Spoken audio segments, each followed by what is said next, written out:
Hey guys, welcome back to the channel. My name's Rex. In this video, we're going to talk about my buddy's Ta08 Pro.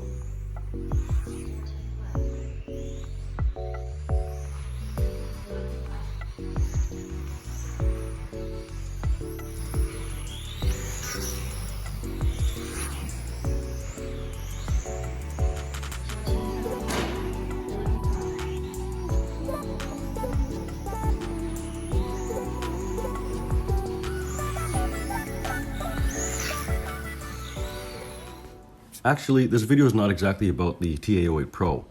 My buddy got one, but he also picked up a Corvette USGT body.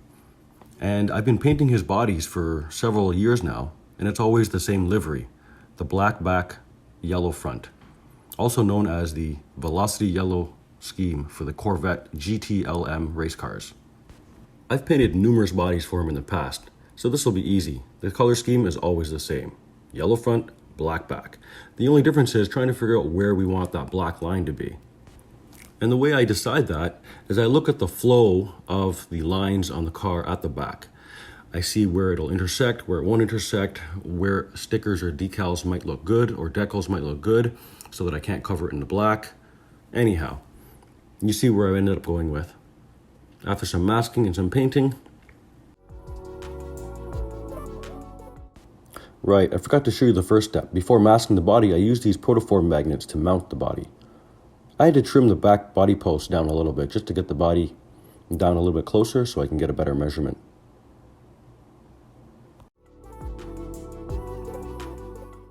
I've seen people use drills before to make holes, but I'm used to using this body reamer.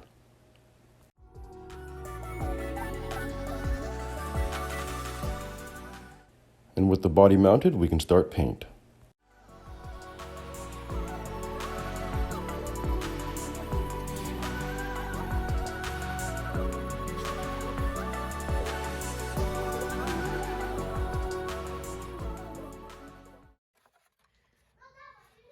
Oh, not yet.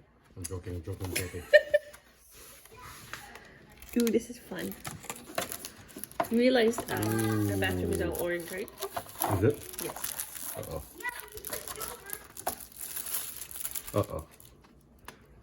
Uh-oh. I hope the camera caught that.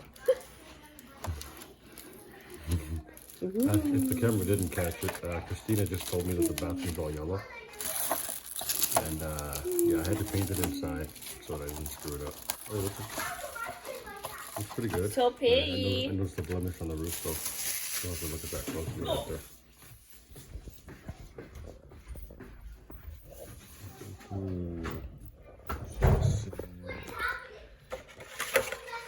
It's sexy and it knows it. Once all that was dry, we can finally cut stickers. Don't mind the edges. I failed to sand the edges before taking these pictures.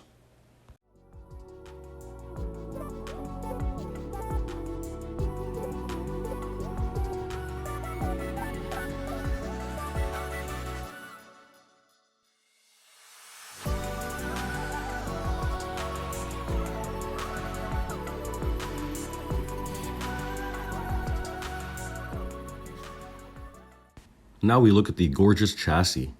I'm just going to go ahead and read what Tamiya says on their website about this car. Speedy and controllable two-belt driven four-wheel drive chassis in TA series. This assembly kit creates a two-belt driven four-wheel drive touring car chassis which uses an SV, standing for stepped V design, with battery pack on the right side and servo, receiver, and ESC on the left side, with optimum rigidity and weight distribution to minimize contact with road surfaces. Also, the spur gear is placed in front of the motor for stable handling. Four-wheel independent double wishbone suspension uses A-design upper arms which facilitate accurate layout. Camber and caster adjustments and super short big bore size dampers are included. The drivetrain uses full ball bearings and front and rear gear oil differential units are employed. Featured components include aluminum motor mount, front and rear oil-filled gear differentials, TRF 420 design uprights, universal shafts front and rear in aluminum, TRF super short big bore dampers, high torque servo saver, floating servo mount, aluminum turnbuckle shafts, and full ball bearings. So going back to the chassis being a stepped V, here's what they mean. Other than it being a super high performance chassis and being fully adjustable, Two notable cool things I see. First thing is not exactly rare. It's a transponder mount, but the way they put this transponder mount is pretty cool. If you've built any Tamiyas or other cars, usually the transponder mount is not in the front of the car. But check it out, the Ta08 puts it right in the front of the car. The second thing to note is on a lot of touring cars, you have extra wires hanging around everywhere. Well, Tamiya includes this tiny little box that goes onto the base of the chassis where you can shove all the extra wiring into to keep it out of the way. That's pretty cool. Anyway, enough about the chassis and the body. You guys want to see this run on the track? Forgive me, I don't have much footage. I literally only have pretty much the first time he was ever really able to make it out. Actually, he was able to make it out 2 times, but the first and second, well, 3 times, but the first and second time it was broken and he wasn't really able to play. Then I never finished a battery pack. So this day that I'm recording is the first day he's ever finished a pack. He says I don't have to make excuses for him, but this guy's doing pretty good for first time on track. I don't need to make excuses.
Alright everybody, that's all I really have for the video. We're coming to an end here. Maybe once he's gotten really comfortable with the car and learned the track, maybe along his journey somewhere, we'll ask him some questions on how he feels about this car. Until then, don't forget to subscribe and like. It helps me out a lot. Thank you. Make it a great day.